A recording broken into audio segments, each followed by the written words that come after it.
Goodbye YouTube, how's it going everybody? I have for y'all today a non-NU battle. Shocking, I know right? It's actually UU.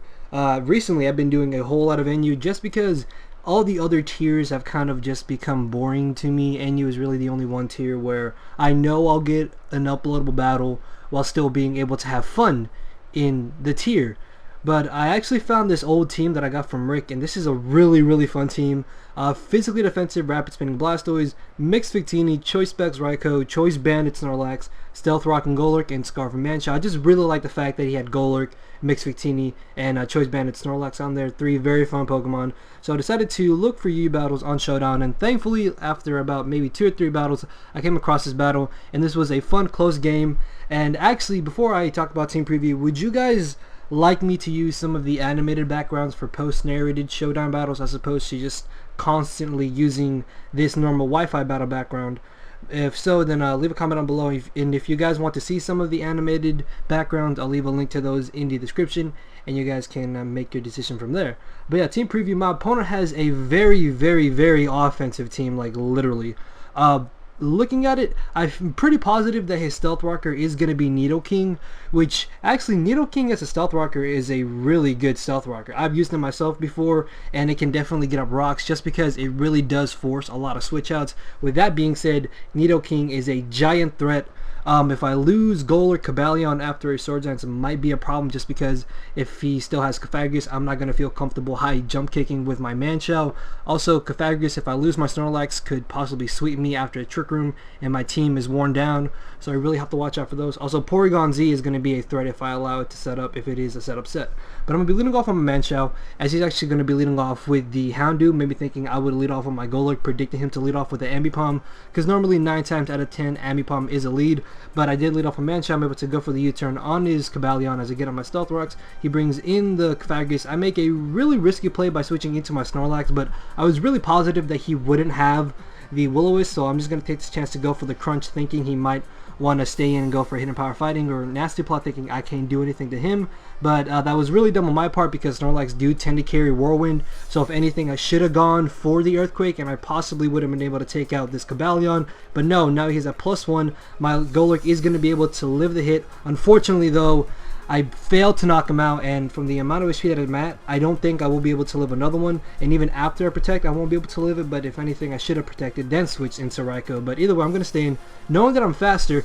It turns out that he's Scarfed, which I did not see coming whatsoever, and you're going to see that because of that flinch, Cobalion was literally the bane of my existence in this battle. So my Blastoise takes a hit relatively well, and I'm going to be able to just go for the Scald, hoping to maybe burn something on the switch in as he brings in the Ambipom. I know that the fake out and me switching into Golurk is way too obvious, so I'm going to stay in, predicting him to go for the U-turn, and I'm going to go for the Scald as he does just end up bringing into Cofagrigus. I'm really not worried about this whatsoever, so I'm just going to stay and keep going for the Scald because I want to be able to wear him down, and luckily I'm going to be able to get the burn, which means now Cofagrigus is basically almost useless to him, and I can just stay in, keep Scalding, knowing that I will be able to easily live Shadow Balls. As I go for another Scald, it turns out that he has Rest, which automatically tells me, alright, his last move is either going to be Will-O-Wisp or Calm Mind, and I have to find out which one. So I'm going to switch into my Snorlax, which again is really risky on my part because if he had the Will-O-Wisp and he pulled it this turn, he would have burned me. Thankfully though, it turns out that he's just Rest Talk with Shadow Ball and Calm Mind, which means my Snorlax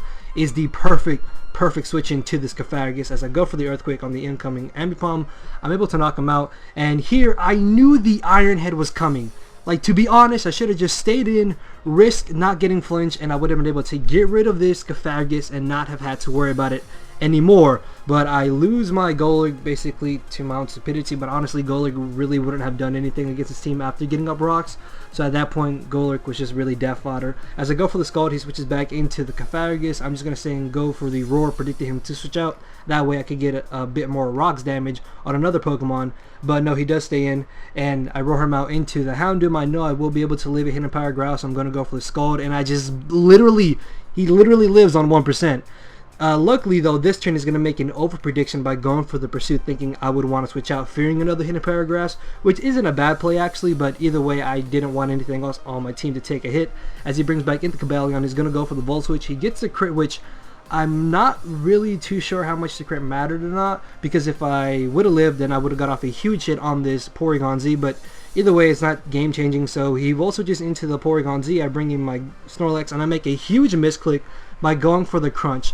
Luckily though, knowing that he's going to bring in Cobalion, I'm going to double switch into my Victini, which can easily live a Stone Edge, as you can see from the damage calc. Even if he was Adamant Scarf, I would have been able to live and knock him out. So honestly, the miss does not matter whatsoever. And the giant threat known as Scarf Cobalion is finally out of the way, as he brings back in the Porygon Z. Due to the fact that I am at -1 speed, I know he's going to be able to outspeed me, so what I'm going to do is just switch into my Raikou as Death Fodder, because with him still having Nidoking around, Raikou really isn't going to be too helpful to me. And at this point, Snorlax can knock out Cofagrigus and knock out Nidoking. Thankfully, I was able to prevent Nidoking from freely switching in and getting up rocks, because that free turn that he would have been able to use for me going for Rapid Spin really would have been bad for me. And yeah, I knock out Cofagrigus as he brings in the Nidoking. Even if he knocks me out, it doesn't matter, as he gets a crit.